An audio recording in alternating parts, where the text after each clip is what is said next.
Okay, so we're going to talk about the Scrum Guide and some of the recent changes that we've had to the Scrum Guide.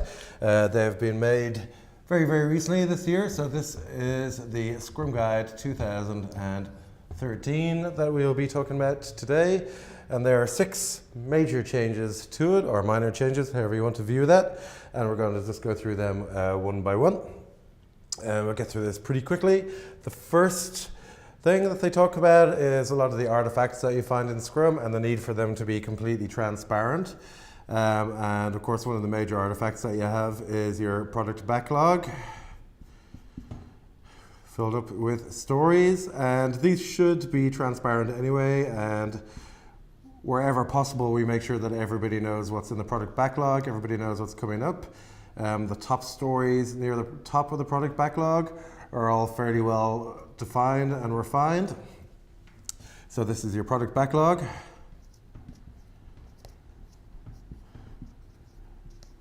But these stories need to be fully transparent, and your sprint backlog should be completely transparent. Everybody should be able to view them and understand them and have a good understanding of them. And only when they are completely transparent and everybody agrees that they have a full understanding of them, then they are considered ready.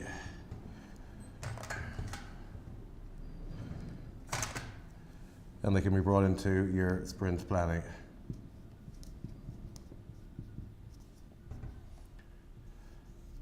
So that's the first change. And I'm guessing a lot of people who are using Scrum don't have to make any amendments to actually make this happen, because hopefully you should be doing it already. But just in case you're not, it's something that you should really be aware of. And the second big difference that we're finding in Scrum, or the second change in the 2013 Scrum Guide that we're going to talk about, is sprint planning meeting.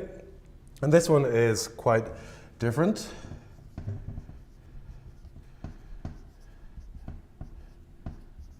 So old information would have us believe that your sprint planning was to be divided into 2 separate sections. That is no longer the case, and that makes a lot of sense to me. Our meetings over time, we started with 2 separate parts of the meetings, but really over time, so that is no longer correct. But our meetings did sort of meld into just one major sprint planning meeting. There you go, that's the only meeting you have to, or the only section of the meeting you have in sprint planning. And you talk about a lot of the same stuff, so that much hasn't really changed. But once the team have forecast what they're going to be able to do in the upcoming sprint, then you're going to have a look at all those stories, and the team is going to come up with a sprint goal. And that sprint goal is going to encompass all the stories, everything that you have forecast. And it should be a term that anybody, whether it be a business owner or management or stakeholder, if they're asking you, hey, what are you doing this sprint? You should be able to recite the sprint goal, and everybody gets a solid understanding of what you're doing. And the third change is really just, I think, terminology, and nothing to be too worried about, but it is the new terminology that they're actually using it for it. So in the past, we had a meeting that was called backlog grooming. We'd have a look at all the stories, or at least the stories that are near the top of the product backlog, and you'd refine them, add acceptance criteria, and so on and so forth, until your stories were all groomed.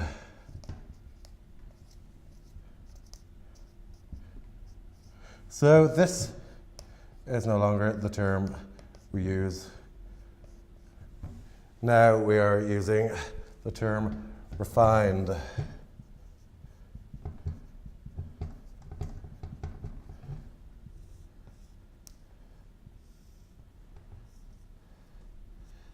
And this is something that some people might do in their sprint planning meeting, or else you might have a backlog refining meeting or refinement meeting.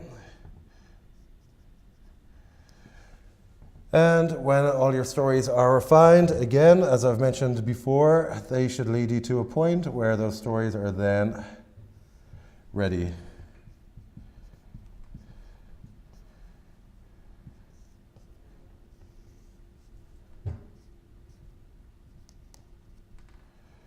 Okay, so that is now the right terminology to use. No longer use the term grooming. So like I said, that's a pretty small change there, but it's something worth keeping in mind.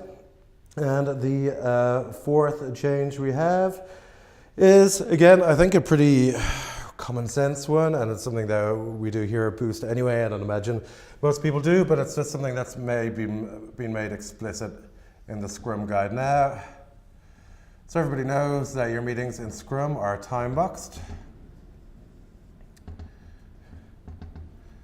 and that your sprint is time-boxed. Now that sprint will remain time-boxed. You can't have a sprint that's any longer or shorter than what you've decided it's going to be. But your meetings, say you have a meeting and it's time-boxed to 2 hours. Well, if you have finished talking about everything you need to talk about in an hour and a half, there's absolutely no point in continuing that meeting and keeping everyone there. The point of the meeting's being time-boxed is that it does away with the need for other meetings that aren't defined in Scrum, and it does away with people waffling on and meetings going on for longer than they absolutely necessarily have to be. So now meetings, they do not overrun, which has always been the case because it is time-boxed. But something that's worth noting now, and that is noted now, is that your meetings, they do finish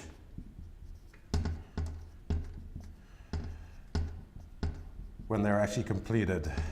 So when you're finished doing your planning, or your retrospective, or your review, that meeting is over and you don't have to hang around for an extra half an hour because you've got a time-boxed meeting there. So again, pretty common sense. The fifth thing that we're going to talk about is and this is one of the main changes, actually, or one of the most interesting changes, I think. We all know the daily stand-up or the daily scrum. And so when everybody stands up and has a little chat about what they've done the day before, what they're going to be doing the next day, and if there's any impediments in their way, and they move the items along the Scrum board as necessary. But now, because we've got this extra emphasis, if you will, on the sprint goal, those questions might be a little bit vague for some people. So we've got 3 new questions, and the first one, because it's quite wordy, I'll only put the shorter versions up here. The first one is, what did I do yesterday that helped the development team meet the sprint goal? So I'll put them down here. Let's see.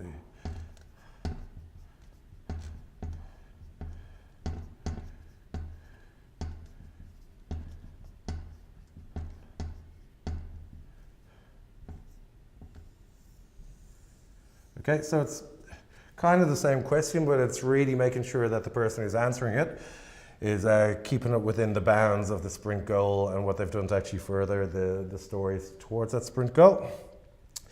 Second question is, what am I going to do to help the development team reach their sprint goal?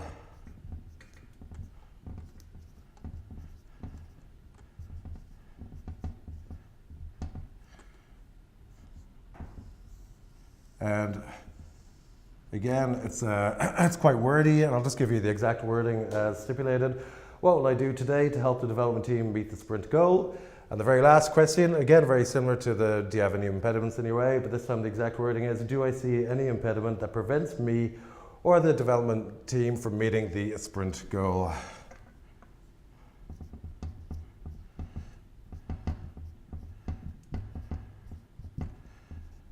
And I would see this as a good one to bring up, because if your Scrum team's already answering those 3 questions, and those 3 questions are enough. I don't see any point in really wandering in and saying, hey, we've got to word these questions a little bit differently. But if your stand-ups have gotten slightly out of control and people are starting to go off point and waffle a little bit, then it could be a good idea to start rewording these 3 questions to make sure that everybody gets sort of back on track with those meetings. Now to the final point, and again, this is something that we try to stress whenever we're doing sprint reviews. It is a review, not a demo. So usually you have somebody standing, or we at least have somebody standing in front of a screen connected to a computer so we can show them the working software that we've completed within the sprint. And we have somebody up the front sort of driving the conversation and talking about what everybody's looking at on the screen. But they're not just saying, hey, this is what we did, and then go down to the next point, hey, this is what we did, hey, this is what we did. There's a conversation, so everybody here, whether it's stakeholders or business owners or the team, well, pretty much anybody who wants to be there, they can have a look at what's been done, they can ask questions, they can join in the conversation, and that's a very important word, I suppose. It is a conversation. So all these people who are watching, they're absolutely free at any point to join in, and they might have some questions like, you know, why did you do it that way? Or how are you going to implement, say, an enhancement or something that they've been inspired by, what they've seen, or after looking at everything that's been talked about, where to?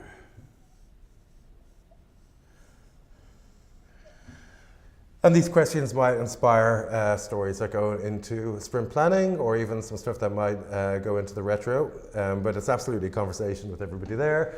And important thing to remember, it is a review and not just a demonstration where somebody's just showing you a CB or showing, say, a PowerPoint slide or anything like that. It is very much a group activity. So there are the 6 main changes in the Scrum Guide 2013.